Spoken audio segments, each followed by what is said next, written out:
거짓말은 허위와 교만을 가지고 있다. 또 이것은 영성생활의 해충이며 독이다.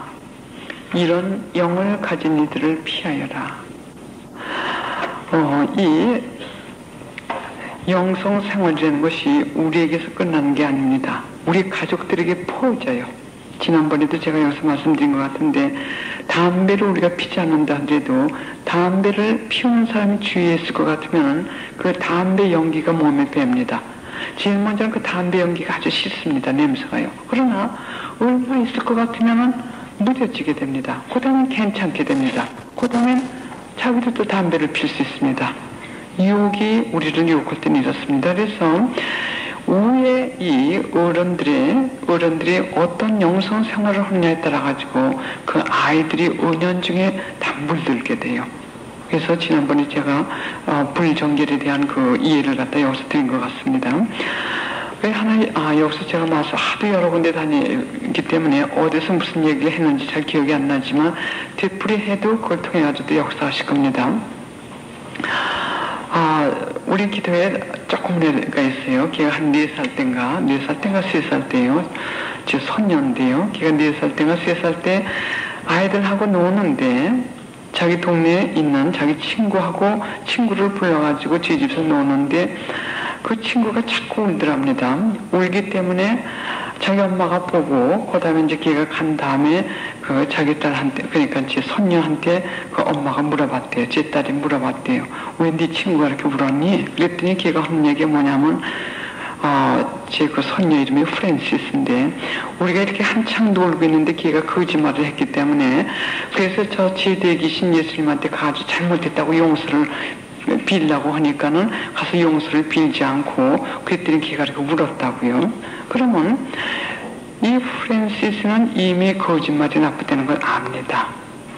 얘네들 듣지 않는 것 같지만서도 이미 거짓말이 나쁘다는 걸 알고 걔가 거짓말을 했기 때문에 예수님한테 가가지고 잘못했다고 빌라고 했어요. 그러나 그 미국에는 뭔지 모르고 자꾸 가서 하려니까 싫다고 우는 겁니다.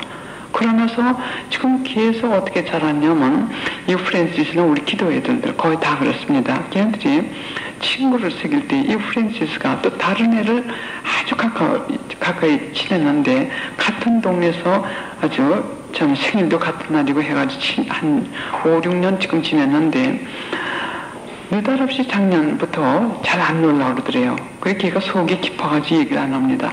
그래서 지 엄마가 하루는 자꾸 물어봤더니 하는 얘기가 뭐냐면 걔가 하도 거짓말을 하기 때문에 이제 지쳐가지고 안 놀겠다 그러더래요. 그러니까 얘는 이미 거짓말이 되는 걸 나쁜 걸 알기 때문에 이제 지쳐가지고 안 놀 정도로 끊을 수가 있습니다.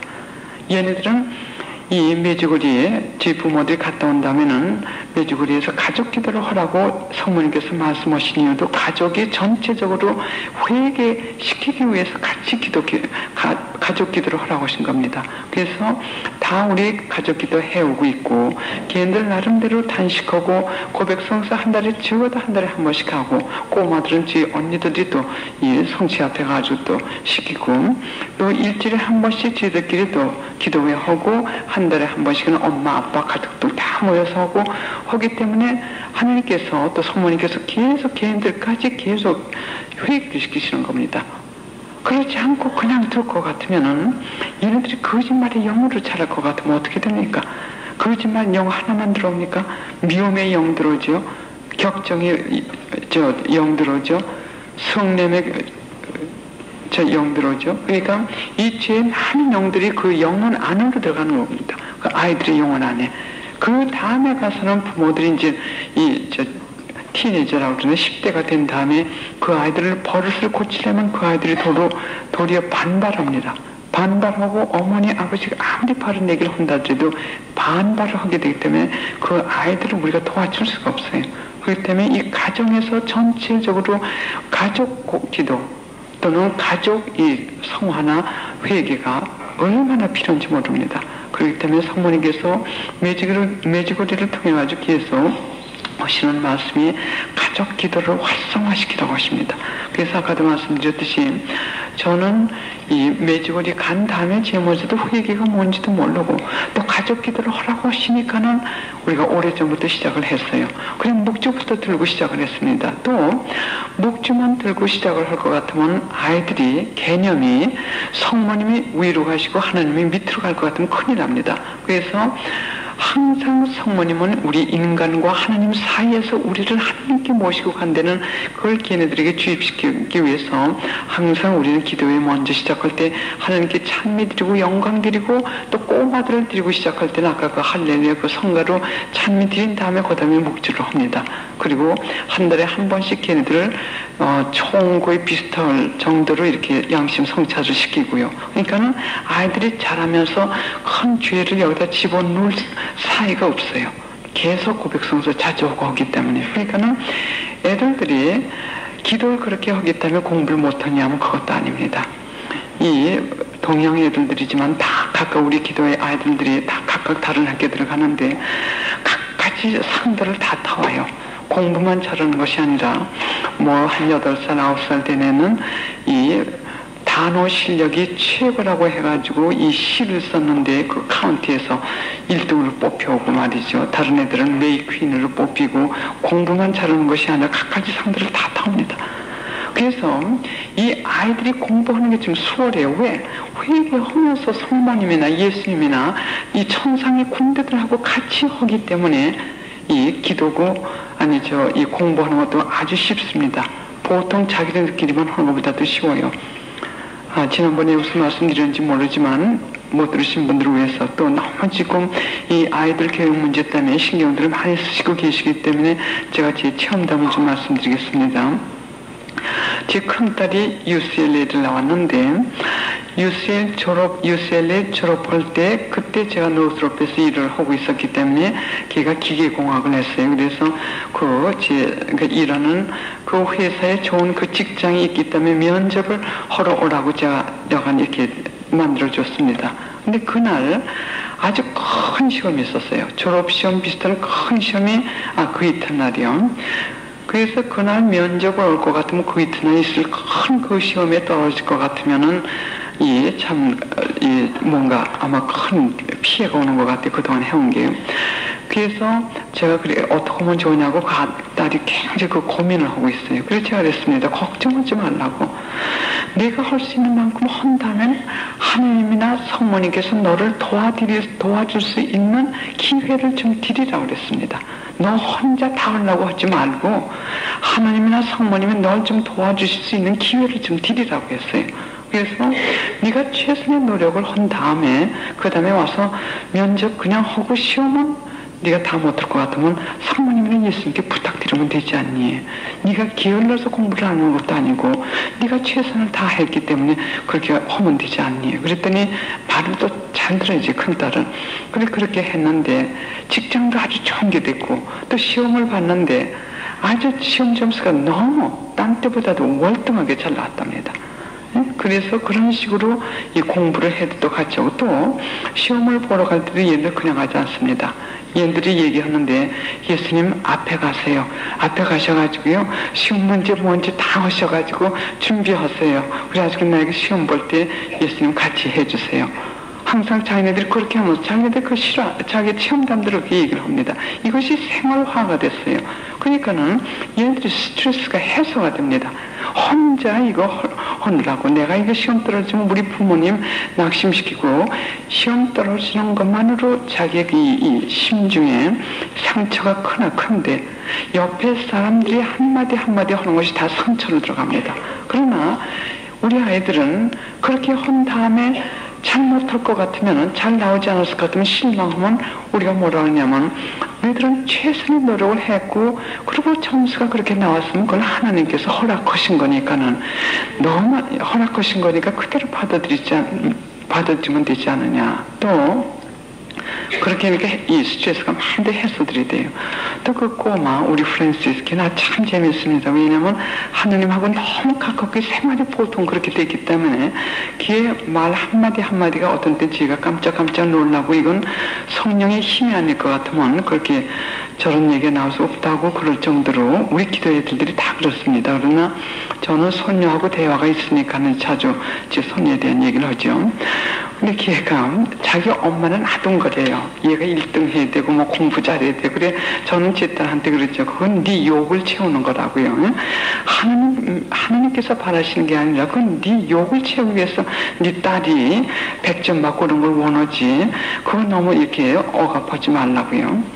그래 하루는 제 손녀가 저한테 하는 얘기야. 할머니 기도 좀 해줘야겠다고 그래요. 그래 왜 그러냐 그랬더니 자기가 무슨 시험이 있는데 아주 중요한 시험이라고요. 그래 내가 기도해 준다고. 그러면서 제가 그 얘기를 했습니다. 네가 이기려고만 하지 말고 지는 것들 좀 배라고. 그랬더니 걔가 하는 얘기가 뭐냐면 할머니 맞았어. 왜냐면 나는 우리 엄마가 왜 저렇게 공부를 잘해야 된다고 하는지 나는 이해가 안 돼. 왜냐면 자기가 1등만 하다 보면 다른 사람들한테 미안하기 때문에 자기가 어떤 때는 좀 져준답니다. 져줄 것 같으면 자기 엄마가 야단을 하기 때문에 자기 엄마 기쁘게 하느라고 자기가 공부를 갖다가 열심히 한다. 그러면서 자기 얘기가 뭐냐면 자기가 너무 1등만 할 것 같으면 다른 애들이 1등 할 기회가 없으니까는 다른 애들한테도 1등 하게 하기 위해서 자기가 지금 양보를 해야 된다고 그런 얘기를 해요. 그래서 얘네들은 마음에 여유가 있습니다. 꼭 뭐 공부를 잘해야 되고 학교 떨어지면 어떻습니까? 학교 떨어지면 저는 아까 아침에도 말씀드렸지만 1차에 떨어졌기 때문에 제가 미국에 가가지고 지금 이렇게 된 겁니다. 그렇지 않을 것 같으면 아마 여기 머물러 있어가지고 여기서 그대로 결혼을 하고 아마 오늘이 제가 되지 않았을 겁니다. 그래서 우리가 이 아이들도 사모님께서 말씀하시는 대로 이 단식이라고 해서 밥 안 먹는 게 아니라 자기를 좋아하는 거, 자기 극기 하는 거 배우는 겁니다. 지금 덕에 대해서 얘기를 하겠지만 그 순종, 순종 그런 걸 갖다 얘네들 가리키고 그 다음에 얘네들 가면서 오면서 묵주 한 단이라도 할 수 있습니다. 버스에서도 할 수 있어요. 또 한 단 못할 것 같으면 사모님 오늘 이런 시험이 있어요. 근데 우리 부모들은 공부를 이렇게 하려는데 난 아무 공부를 해도 안 돼요. 이런 거 대화를 하는 방법을 걔네들에게 가르쳐 줄 것 같으면은 걔네들이 스트레스만 해소가 되는 게 아니라 걔네들이 그 생활이 말하자면 여유가 있습니다. 여유가 있어가지고 공부를 못해도 하나님께서 항상 같이 하시니까 그런 대로 우리가 생각 못할 정도로 우리에게 만족하게 해주십니다. 그렇기 때문에 이 가족 성화, 가족 이 회개 같이 정화되고 성화되는 것이 굉장히 중요합니다. 여러분, 아까 제가 말씀드린 겸손에 대해서 예수님께서 하신 말씀 들어보겠습니다. 이것이 덕 중에 하나인데 가장 중요한 덕이라고 했어요. 여러분들 지금 성찰을 해보십시오. 이걸 들으시면서 뭘 성찰을 하시냐면 내가 이 겸손의 덕이 있나? 겸손의 덕이 없을 것 같으면은 이 겸손 때문에 교만해가지고 여러분들이 고통도 거기서 오는 경우가 많이 있고 시련도 거기서 오는 경우가 많이 있고 하나님과의 대화가 가깝지 못하고 장막이 많은 경우도 이 경우가 될 수 있습니다. 겸손은 모든 덕들의 기반이며 소금이며 생명이라고 하셨어요. 소금이며 생명이다. 또 무엇이든지 자랄 수 있는 좋은 땅이다. 땅을 비옥하게 해주는 물이며 생명을 자라게 해주는 태양빛이다. 여기는 뭐든지 자란다고 했습니다. 그 뜻은 뭐냐면 하나님의 은총이 뭐든지 내릴 수 있는 땅이라는 뜻입니다. 그래서 이 겸손한 사람들을 볼 것 같으면은 그 사람들의 기도가 대단히 강합니다. 그래서 저는 미국에서 큰 기도회를 주관했고 했지만서도 제 기도회 봉사원들 그때 할 때 볼 것 같으면은 어떤 사람은 고등학교도 안주로 맡은 사람 제가 같이 드리고 했어요. 왜냐면 그 사람 마음 깨끗합니다. 아주 겸손해요. 그렇기 때문에 그 사람을 통해서 역사를 많이 하시더군요. 그러나 여기가 꽉 찼고 교만한 사람들은 순종을 못합니다. 순종을 못하니까는 저도 힘들고 하나님께서는 더 힘들죠. 왜? 그 인솔자를 통해가지고 전 공동체를 끌고 가셔야 되는데 서로 이렇게 순종을 나눌 것 같으면 힘듭니다. 그러나 제 기도에는 처음부터 주신 은총이 뭐냐면 순종입니다. 그래서 우리 봉사원들은 설명들을 잘하고 하려고 노력들을 하기 때문에 또 겸손하려고 노력을 하기 때문에 봉사할 때도 우리 기도에서 누가 봉사원인지 모를 정도로 여기 다른 것들을 싫어해요. 누가 앞에 나타나는 걸 싫어할 정도로. 그래 참 역사를 많이 하셨습니다. 그래 여기서 말씀하시는 이 무엇이나 잘할 수 있는 비옥한 땅이라고 하는 것은 하나님의 은총의 씨가 떨어질 것 같으면 무엇이나 역사하실 수 있다는 뜻이에요. 그 다음에요. 성령께서는 다만 이 겸손 위에만 성령의 은사의 진주를 쏟아주시고 이 위에서만 역사하신다. 나는 겸손과 순명으로 이 세상에 왔다. 그리고 나는 너희들이 천국 가는 너희들에게 겸손과 순명으로 천국 가는 길을 베들레헴에서 가르쳐 주었다고 하셨습니다. 당신께서는 이 천국에 가는 길을 가르쳐 주셨는데 그 천국에 가는 길은 순명과 겸손이고 이것을 당신의 베들레헴에서 가르쳐 주셨다고 하셨어요. 그 뜻이 무엇입니까? 그 마국간에서 탄생하셨을 때 얼마나 겸손하시고 성부의 뜻이 그것이었기 때문에 그렇게 가난하게 마국간에서 탄생하셨습니다. 그것이 바로 천국 가는 길이라고요. 겸손과 순명. 그래서 이 길을 베들레헴에서 우리에게 가르쳐 주셨다고 하셨습니다. 천국 가는 길은 딴 길이 없습니다. 겸손하지 않고는 딴 길이 없습니다. 지금 예수님께서 하신 말씀 그대로요. 나는 이 세 가지 덕, 즉 겸손과 순명과 청빈을 나의 성심으로부터 잠시도 뛰어놀 수도 없었고 또 내가 이 지상에 살 때 이 덕들은 항상 나와 동행했고 나는 그들을 한 번도 떠난 적이 없다. 그러면 예수님께서 이렇게 청빈과 또 이 순명과 겸손으로 천국을 가는 길을 가르쳐 주셨을 것 같으면 다른 길이 없습니다. 그래서 우리가 이런 이 세 가지 이 길을 갖다가 우리가 배우게 하시기 위해서 우리에게 고통을 허락하시는 겁니다. 십자가의 고통이 여기서 오는 거예요. 어떤 시련, 어떤 때 우리 자녀들에게 올 때도 이것이 바로 영적 치유입니다. 죄를 끊고 이런 덕.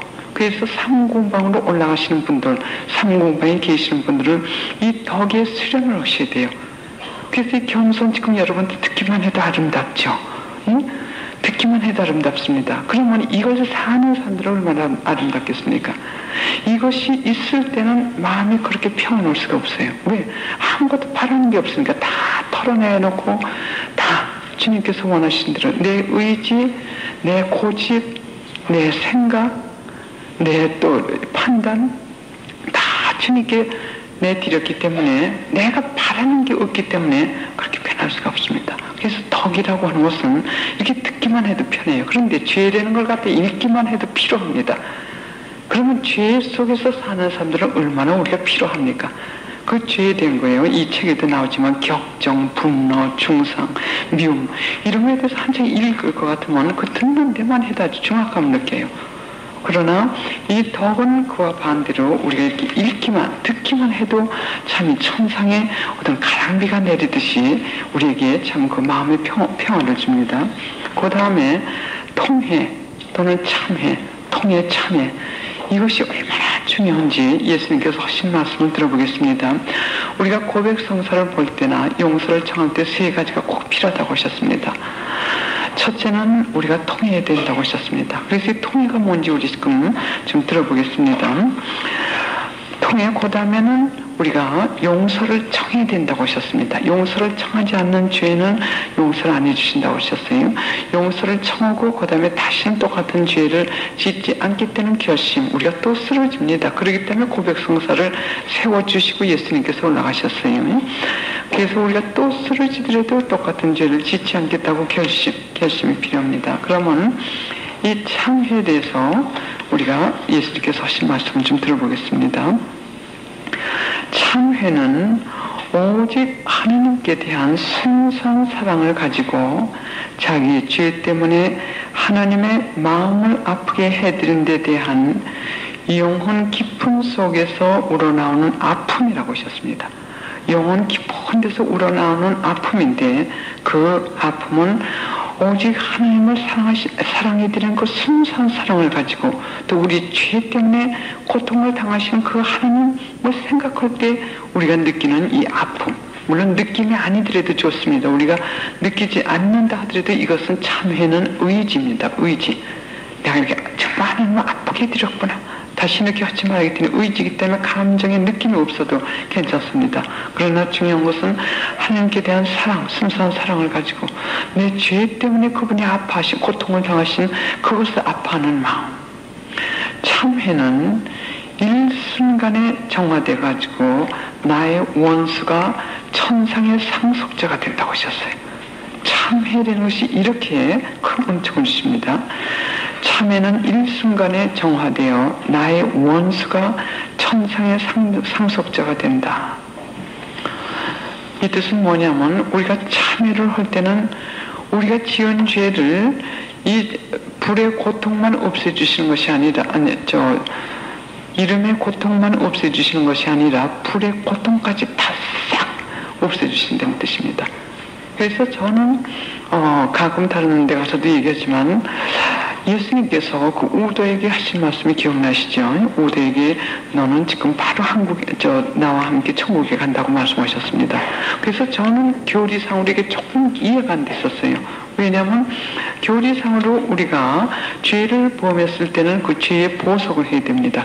그렇기 때문에 이 세상에서 보석을 하지 않을 것 같으면은 지옥에 간다든지 안 같으면 연옥에 그래서 있는 겁니다. 여기서 죄의 보석을 다 못했을 때는 연옥에 가서 죄의 보상을 하고 그리고 영원히 다 그 죄의 보석을 하고 나면 깨끗하게 정화가 되기 때문에 천국에 올라가기 위해서 연옥이 있는데 어떻게 이 도둑은 그 도둑질을 하고 이렇게 죄를 십자가에 매어 달려 죽을 정도 같으면 죄를 많이 졌을 텐데 죄의 보석도 헐 사이 없이 천국에 갔다 오셨나 하는 걸 갖다가 교리하고 이걸 어떻게 갖다 맞히나 하고 몇 년 동안 고민을 했었어요. 그런데 이 콘셉션 데 아르미다를 통해 가지고 주신 바로 이 말씀을 들었을 때 제가 이제 의문이 풀린 겁니다. 지금 이 말씀은 바로 그겁니다. 우리가 아무리 큰 하나님의 적이라 하더라도 우리가 아무리 어떤 큰 죄를 졌다 하더라도 우리가 참 통해를 이렇게 했을 때는 하나님께서는 보석, 불의 고통이 보석까지도 다 없애주신다는 뜻입니다. 그래서 예수님께서 십자가에 못 박혀서 돌아가실 때 인간으로부터 받은 위안이라고는 하나밖에 없었답니다. 그건 당신 어머니로부터 온 위안도 아니고 바로 이 우도에서 받은 그 위안, 그 하나만이 당신이 인간으로부터 받은 위안이라고 하셨어요. 십자가에 못 박히셨을 때. 왜? 그만큼 한 죄인의 회개를 그만큼 원하시는 겁니다. 그 찢어지게 그야말로 갈기가 찢어지게 피를 흘리시면서 십자가에 이르고 계시면서도 그 우도가 회개한 그 하나 때문에 그 큰 위안을 받으셨다는 그걸 우리가 상상을 할 때 우리가 회개할 때 우리 예수님께서 얼마나 큰 위안을 받으시겠습니까? 그분 치유받으십니다. 여기 아픈 상처 우리가 이 죄 때문에 고통을 드린 이 성심을 찢은 그 상처가 아물어지는 겁니다. 우리가 회개를 할 때. 그래서 예수님께서 도리어 치유를 받으세요. 우리가 회개할 때. 그리고 회개라는 것이 이렇게 저분께서 바라시는 겁니다. 그 다음에 계속해서 들어보겠습니다. 참회는 아무 시간에나 하늘의 문을 열 수 있는 하늘의 열쇠이다. 그 뜻은 뭐냐면 우리가 회개하는 순간 아무 때고 하늘 문이 열린다는 뜻입니다. 아무리 대죄를 지었다 하더라도 우리가 정말 죄를 통회하고 용서를 청할 때 아무 때고 시간 관계없이 얼마큼 죄를 많이 지었던 관계없이 이 하늘문을 열 수 있는 열쇠라고 하시는 겁니다.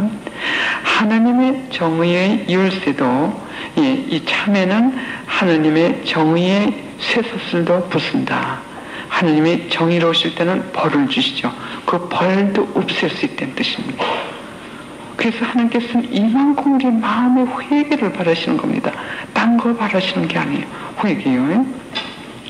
참회는 영혼 안에 가진 천상의 불꽃을 아주 작고 작은 불완전까지도 일순간에 모두 태워버리고 일순간에 죄인을 성인으로 만든다고 하셨어요. 참회를 우리가 이렇게 할 때는 아주 작은 불완전의 결정, 우리 안에 결정까지도 싹 태워버리시고, 그리고 죄인을 성인으로 순간적으로 만드신다고 했었습니다. 그러니 이 통일되는 은총이 얼마나 큽니까? 그래서 여러분들은 참 오늘 축복받으셨습니다. 왜냐하면 다른 데서 제가 이거 안 가르쳐 드렸어요. 별로 잘 안 가르쳐 드렸습니다. 그래서 주님께서 이렇게 역사하시는 거게 다 다네. 그러면 지금 여러분들 통해만 한번 잘하실 것 같으면 이렇게 변하시고, 그리고 지금부터 혼자 안 나가시게 돼요. 성모님이 같이 나가시면서 이제 통해하시게 합니다. 참회는 두 날을 가진 칼이다. 양쪽 날을 가진 칼이다. 한 날로는 자기의 죄로 하나님을 거슬려 들었음에 대한 아픔으로 자기의 영혼 깊숙한 곳까지 갈기 찢는 듯한 아픔을 주며, 또 다른 한 날로는 천상의 자비의 샘을 터뜨려서 그 물이 자기 영혼 위에 쏟아져 내려 아주 작은 불안정까지도 씻으면서 정화시킨다고 하셨어요. 날이 양쪽에 있는데 한 날로는 자기 가슴을 이는 듯 아픕니다. 우리 예수님 참 내가 사탄 편에 들어서 이렇게 조롱해드렸구나. 그 아픔. 그 한쪽 날로는 천상의 샘을 터뜨리니까는 그것이 우리에게 무한한 자비가 쏟아져가지고, 그래가지고 우리 영혼의 아주 작은 불안정까지도 씻을 수 있는 영혼의 비용을 깨끗이 순간적으로 씻겨가지고 성인으로 만드신다는 겁니다. 성인. 그래서 성 아우구스틴 참 성모니까 굉장히 마음 아프셨죠. 고생 축복시키셨죠. 성 아우구스틴은 죄 안 지은 죄가 없다고 하십니다. 그토록 죄를 지으시면서도 어떻게 큰 성인이 되셨습니까? 바로 이 참회 때문에, 통회, 이걸 하셨기 때문에 그렇게 큰 성인이 되신 거예요. 당신만 성인이 되신 게 아니라 당신 어머니도 성인이 되시지 않았습니까? 그 다음에 계속하겠습니다. 겸손은 이 통해의 문 역할을 하므로 한 영혼 안에 겸손을 가지고 있는 이들은 나중에라도 통해한다. 여기서 말씀하신 겸손은 이 통해하는데 문 역할을 한다고 하셨어요. 문 역할. 그래서 겸손이 없는 사람들은 통해할 수가 없고 성령께서도 역사하실 수가 없습니다. 겸손이 없는 사람들이 왜 받아들이질 않으니까? 자기 죄를 보고도 통해를 하지 않기 때문에 이런 사람들은 치유가 있을 수 없고 구원이 있을 수가 없습니다. 그리고 회개를 할 때는 이 문이 활짝활짝 열리는 겁니다.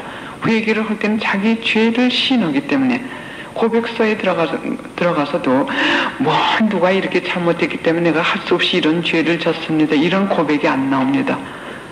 이 통해를 하게 될 것 같으면은 이유 불문하고 죄를 지은 것은 납니다. 그럼 그거로 끝나는 겁니다. 누가 어떻게 했든지 간에 죄를 지은 건 나기 때문에 그 죄의 용서를 받으러 들어가는 것이지, 다른 사람 그 고백하러 들어간 게 아닌 겁니다. 다른 사람들의 죄를 고발하러 들어간 게 아닙니다. 그래서 일단 고백서에 들어갈 것 같으면 고백서는 예수님께서 이 사제들과 같이 계시다고 하셨어요. 이 사제님들이 혼자 계신 게 아닙니다. 그러면 들어가서 다 쓰다듬어 주시고, 그래서 매주거리에서 이 고백성사를 통해 가지고 엄청난 기적들이 지금 일어나고 있는 겁니다. 통해 또는 참회의 적은